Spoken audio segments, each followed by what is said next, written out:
Hi there, guys. This is Tails86 here with Wii-kly Review, and today I have a very special guest with me. Would you like to introduce yourself? Hi, my name is Ian Stalker. I'm the developer behind Magical Time Bean, the company that made SoulCaster 1 and 2, and most recently a Scapegoat for PC and Xbox. And it's nice to have you on the interview today with us, Ian. So, how have you been doing today?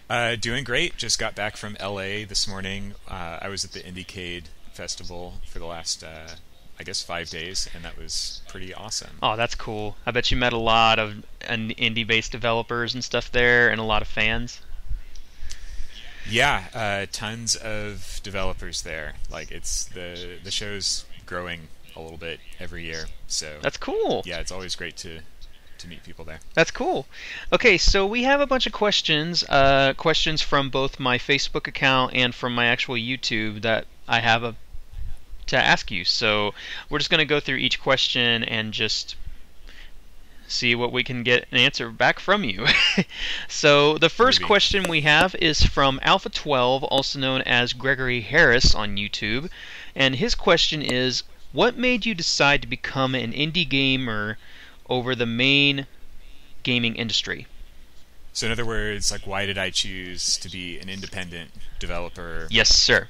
Yes, sir. Going the solo route. So I have actually worked on a lot of I guess I would say mainstream games as a contractor. I did a bunch of audio work for Nintendo DS and Game Boy Advance games over the last like decade or so.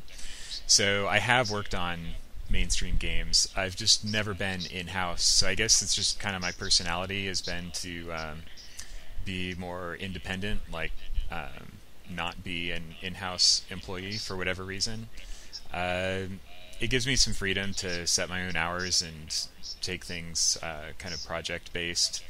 And there's pros and cons to it, but I've just been doing it for so long it seems natural. I mean, at some point I might work at a company, but right now I'm really enjoying being a solo developer.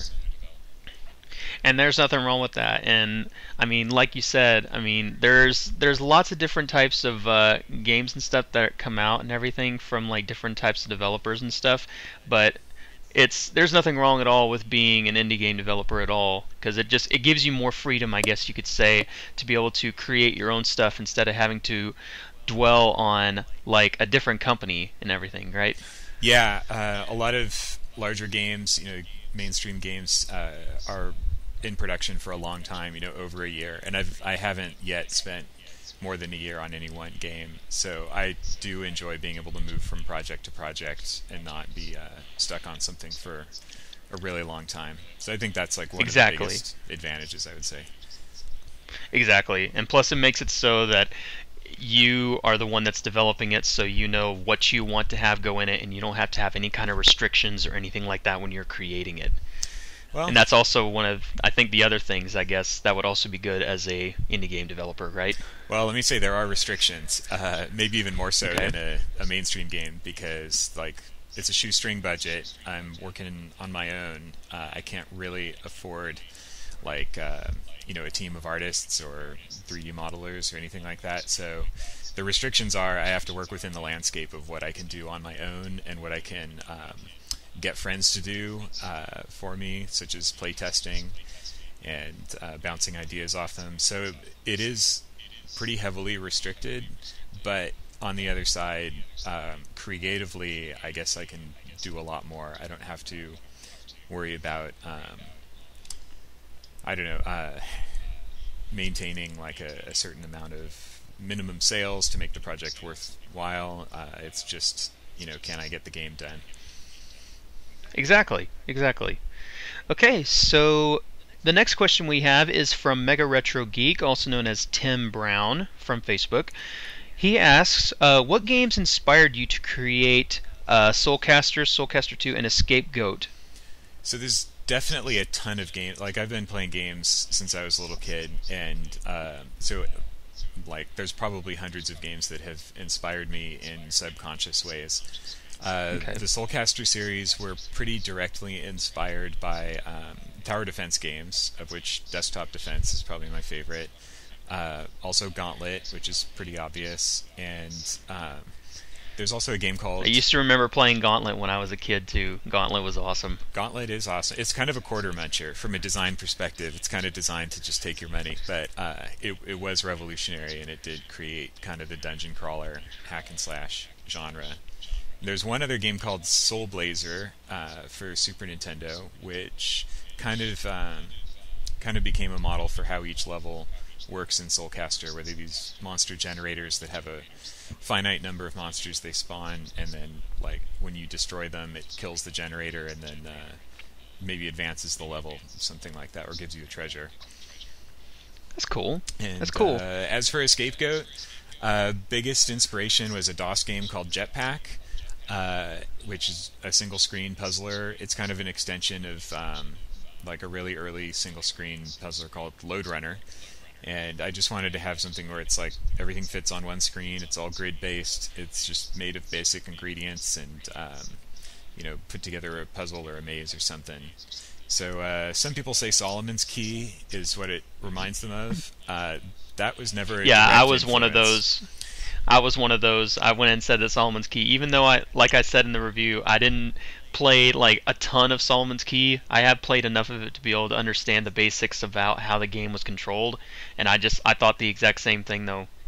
Yeah, It reminded me a portion of Solomon's Key, but it was still really cool. yeah. Maybe it's the key flying towards the door sprite that I subconsciously ripped off from Solomon's Key, not intentionally. Yeah, I still like that though. I still like it because it makes it have like instead of the traditional 2D, it has like a little 3D effect type feel to it, and it makes it look really cool. Plus, I like the sound effect that you added for it. Thanks. It just sounds really cool. So the next one we have is from a Facebook user by the name of Joe Rolovich. Excuse me if I pronounced your name wrong. He said, "How long did it take you to create each game that you have produced so far?" SoulCaster took 5 months on the calendar to create, which, looking back on it, I think is like kind of surprising that it only took 5 months, because the next games took longer. SoulCaster 2 took 7, even though it was a sequel and it used a lot of the same code as the first game. It was kind of more of a content expansion. And then a Scapegoat took 10 months to build. And the main thing I think that slowed down production of SoulCaster 2 was like it being a follow-up to SoulCaster 1. When I was making the first one, I wasn't ever thinking about how other people would react to it. I was just putting in levels and having fun with it and making a game I wanted to play. And I had no idea like it would be as popular as it was on Xbox Live. So when I was making the sequel, I just had this like voice in the back of my head kind of distracting me the whole time. When I would put something in, it would be like, well, what are other people going to think of this? And I think that cost me a lot of time. So once I learned to ignore that up until the playtesting session, when I think it's really important to listen to feedback, then I picked up the pace a lot. Exactly, and I think that's one of the things is that a lot of game developers strive for more than anything is the feedback from the fans first off, to be able to know like, hey, would you guys like to see possibly anything change that would make the game even better? And that's one thing I like about with a game developer is they'll go ahead and try to see about what a gamer's feedback would first be before they go ahead and decide like, oh hey, this is good enough, I'm just going to put it out. Yeah, definitely. I think it's a double-edged sword. It's great to get feedback. It's great to involve the community. When I was making a Scapegoat, part of what made it take so long, well, the main reason it took so long is I had to build a physics engine for it, which I didn't realize that I had to do that, and that just turned out to be a ton of work. But another thing was only about halfway through, when it was really half-baked as a concept, I started asking people, both online and in person, like, what stuff they liked about it and where they would want to see it go. And what happened was everyone had a different idea of what type of game it should turn into. And so I had built all these different things in there to kind of try and make sure it satisfied everyone. But it was starting to become a monster, and the design was getting too unwieldy. So to get it done, I pretty much just had to lop off like a third of the features in the game and just get it kicked out.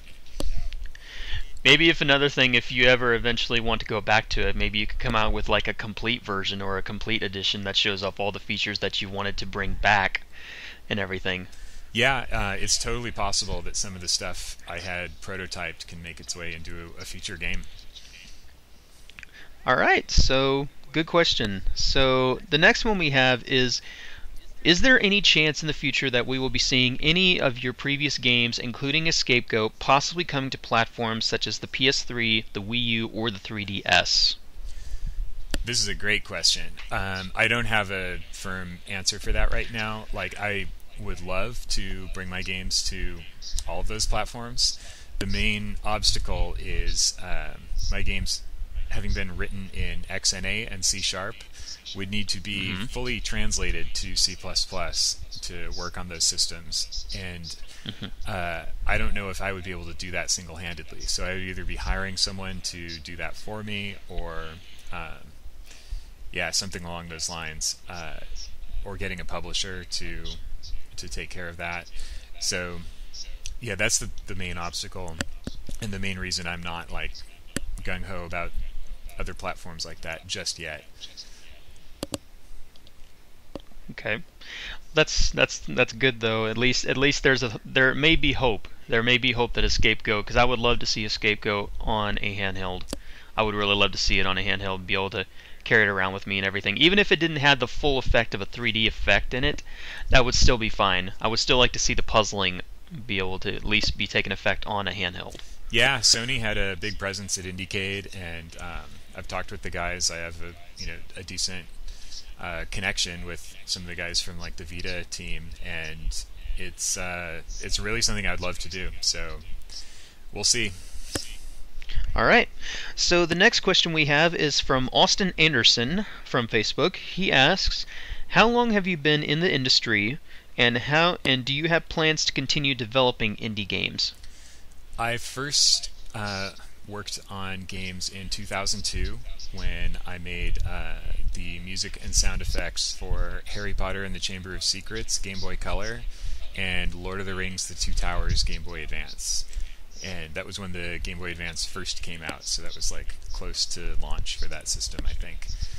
And I stuck with doing contract audio for about 8 years full time, and then in the last few years I started moonlighting by making my own games, and then starting last year went fully full time, and this is just the new thing that I do right now. So yeah, it is my intention definitely to keep making games. Cool, cool. So the next question is, above all the consoles you have ever played, what is your absolute favorite? So picking a favorite platform, And it can be from any generation. It can be from the very earliest generation up to the most recent.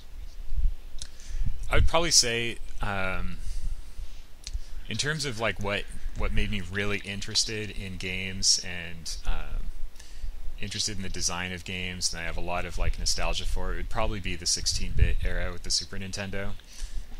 Some of my favorite game soundtracks are from like those Square games and Mega Man X and stuff like that. Like those are going to continue to influence me forever.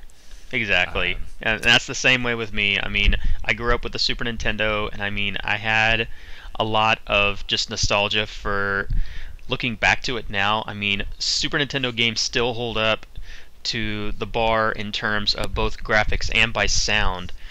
I mean, I think even down the road, probably in the next 5 to 10 years, people will still look back at the Super Nintendo and still see that all the games on there will still hold not only just a feel for just the way that games transformed even more, but to more of a way of people just saying like, man, these things have not aged hardly at all. Just like the same thing with the original Super Mario Brothers all the way back on the original Nintendo Entertainment System. For sure. Even though graphics are, evolving and, we're getting more sophisticated with 3D and stuff, like you can definitely go back and look at the 2D stuff, and there's a real artistry to it. Okay. All right, the next question is, what was your favorite genre of gaming? What was or what is? Or, excuse me, it should be what is your favorite? What is now? Well, I can answer both. I think when I was younger, my favorite was probably RPGs, like the JRPGs from the consoles, Dragon Warrior, and then the Final Fantasy series, um, Secret of Mana. So I think at some point I started to lose interest in RPGs, and it could be when they started focusing more on the cinematics and presentation and story, and less on the game world, and just you're free to explore stuff and make Hmm. mistakes and tell your own story in the game rather Hmm. than be part of a scripted experience.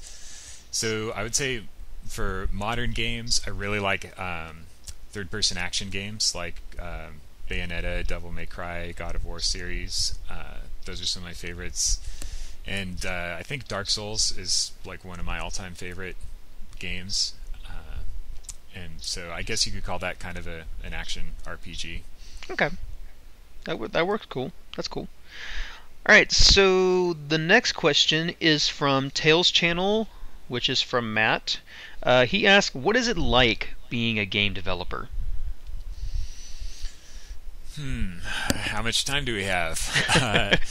So it is like, okay, well, I'll point out one thing that I wasn't expecting before getting into this business, which is I definitely look at games in a totally different way. Like, I'm sure this is the same for any profession. Like, if you're a chef and you're doing that professionally, you just look at food differently from how you did before.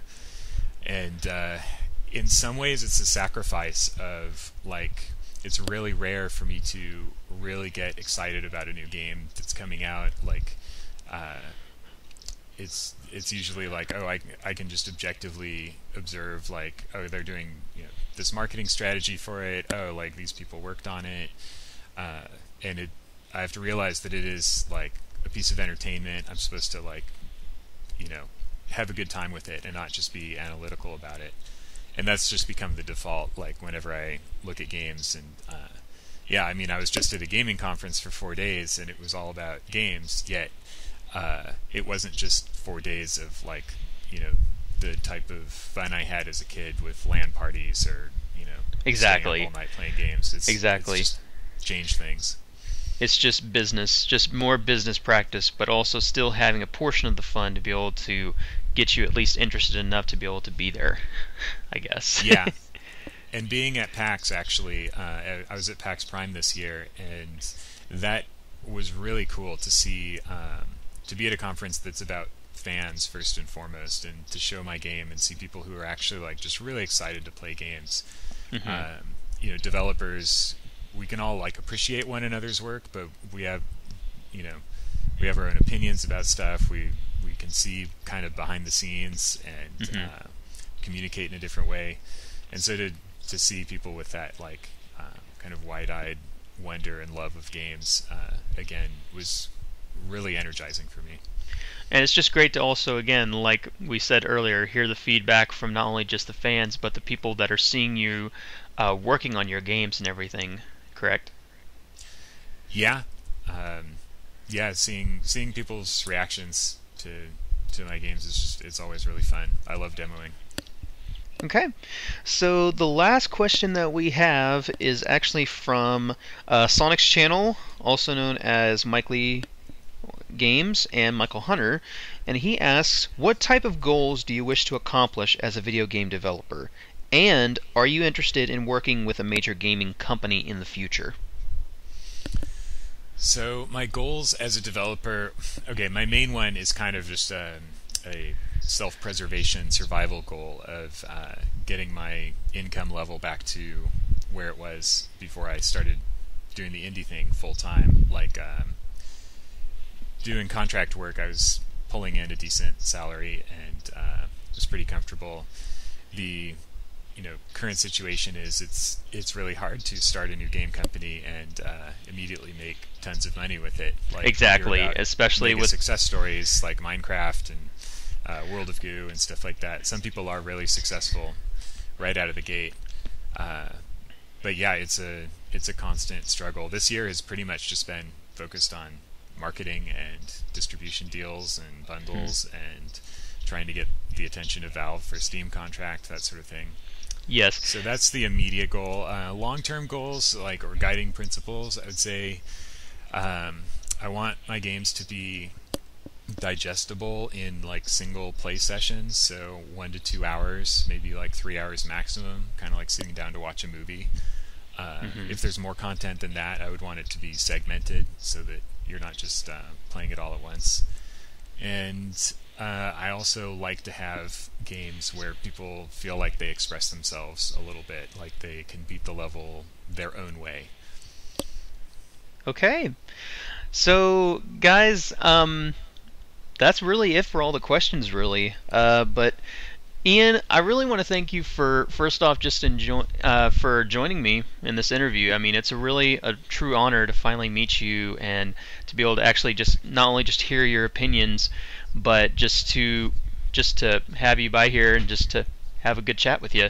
So, I mean, that's really all I have to really say. But again, Ian, I want to thank you very much for joining me on the interview today. And I mean, is there anything else that you'd like to say to everybody? Not really. I mean, yeah, leave a comment on my Greenlight page. Yes, I forgot that. Make sure that guys, if you guys are on Steam, please go to Steam's link page for the Greenlight. I will actually put a link in the description below about that. And if you guys also have not, again, check out the demo at least of Escape Go. I'll also include a description also below, link to the description in the description box below for that. And Ian, it was again a real pleasure to finally meet you and to have this wonderful interview with you today. Hey, thank you so much for having me. Thank you guys again, and this is Tails86 with Wii-kly Review saying to take care. Later.